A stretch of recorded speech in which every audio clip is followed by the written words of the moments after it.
Hi everyone, it's L&B's Gardens and Blossoms. I'm Laura. Thank you for being here.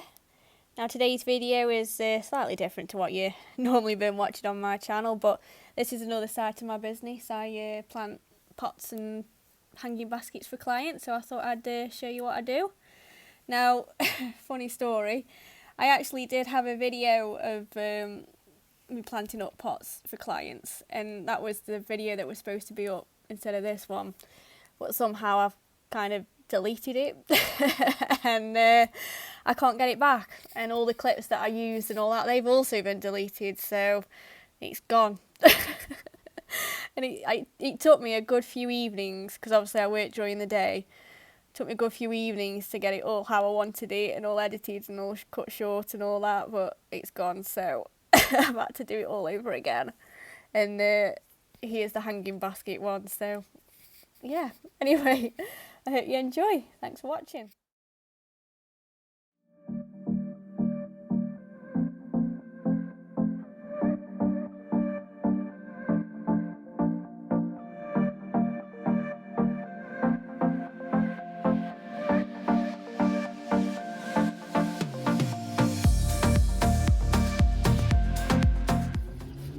Okay, so I've pretty much done this basket.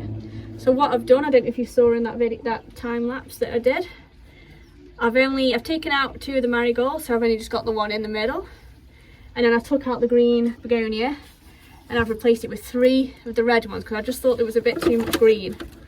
Okay, so that's what the basket looks like. Okay, so now what I just need to do is fill the rest of the basket up with compost.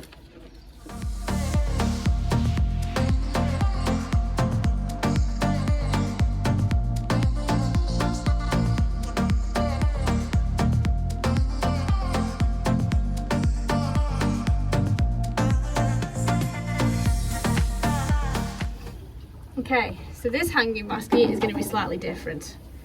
Usually with hanging baskets, you can see from the one before, it has that like a meshy stuff where the water soaks through. But the client who wants this hanging basket, he doesn't want the water to soak through. What he wants is for the hanging basket to hold the water, so you don't have to keep watering them. Because if you've had hanging baskets before, you know that you have to pretty much water them every day, twice a day, especially when it's really hot. But this client, he wants to do a little watering, so what I've done is the compost bags that I use is I basically cut out. I mean, this is a bit messy, but it'll do for now, and then when I've planted it up, I'll just trim it up and tidy it up. But what I've done is I've cut a bit out, and then I put the inside on the outside, as you can see, so it doesn't stand out as much. And then I'll fill it full of compost, put the plants in, and that'll hold the water for a lot longer. So yeah, I guess that could be a little bit of a tip or a trick, or I don't know, save you having to keep watering your hanging baskets all the time.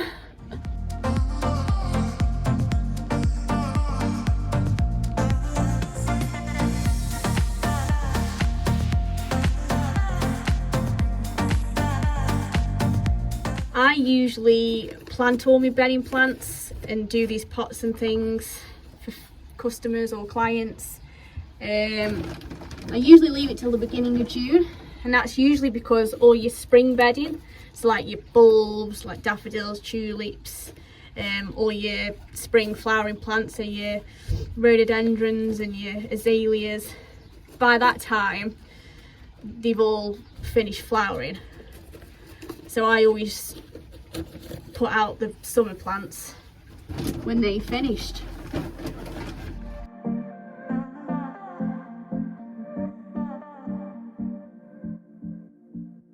Compost I'm using is just a multi-purpose compost, nothing special, mainly because they're annual plants anyway, so at the end of the year these will all be emptied out, and I'll empty the compost into the borders of the garden. If you were wanting to plant something that was going to be in there for a lot longer, you need more of a loam-based compost. So one that comes to mind is like a John Innings No. 3. So if you're keeping a plant in a pot or something for a long period of time, use something like that. because obviously this kind of compost, it has enough energy to last the season, so the year, and then after that all the energy's gone. Unless you keep feeding your plants and stuff like that, it's probably best to get a compost that will last a lot longer. Okay.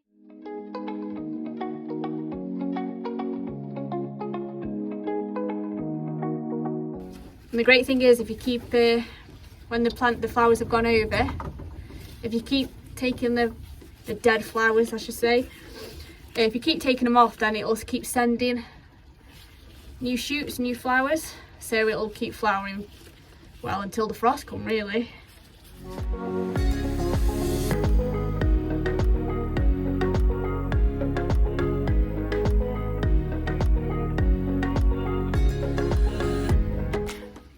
And the Bidens, that's pretty much it. Did you just see that? My delphinium! Oh no! Oh no, we're a casualty! Oh no! This is why I need a bigger greenhouse. We have a casualty. Oh, let's just take a... I haven't got much root on it. Well, I don't think that's going to survive, but stranger things have happened. I hope you're enjoying this video so far.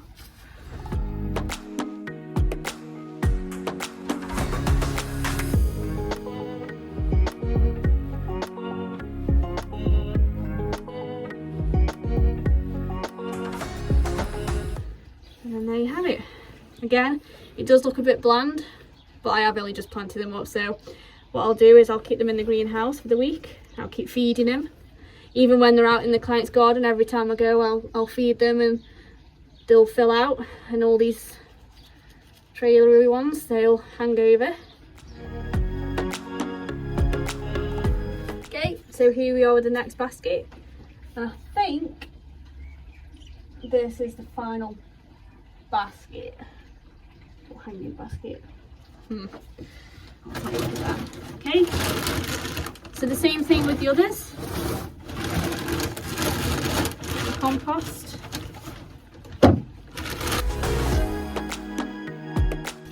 Now, as you can see here, it's a bit frayed, and I think it's just because it's been outside and the birds have been trying to peck at it to use for the nests. So, you know, it's nice of them. Keep it kept nice and warm.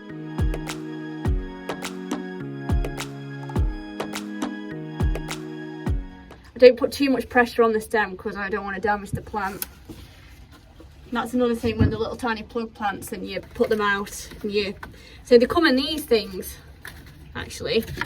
So when they're little tiny, they come out of these cells. So you can imagine they were little things. Now they've grown into these things. So when you take them out of there, always use, which I can't show you. I'll probably show you with the Albrecia when I end up putting them on. But when you pot them on, you don't touch the stem. So I usually get the little dabber. I know I'm totally going off topic here, but so you get the little dabber, and I usually just loosen it up underneath, and then I get it by the leaves. So you usually got like these little tiny seedling leaves. I usually pick them up from there and plant them onto the big trays, to these big trays.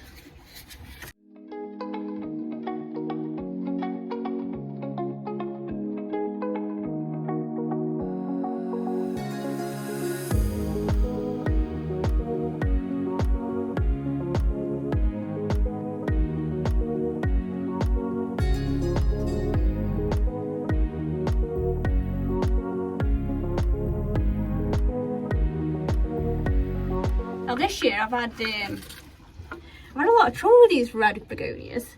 Usually when I buy all these plug plants, you've got to expect to have a few losses when you plant them all up. You do lose a couple.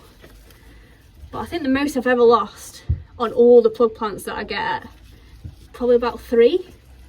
So very few. But this year, these red begonias, I lost over 30 of them. So I had to go back and get a load more. But I've never had that much lossage before. So I don't know why that is. But yeah, they all sort of died off. Thanks for watching, if you did watch this video, and I haven't deleted this one either. What I have done is, at the end of this video, I've included 2 photos of a couple of the pots that I've done, what they look like now, about a month later, since I planted them all up. So I thought you could see what they look like. Anyway, see you in the next one. Bye!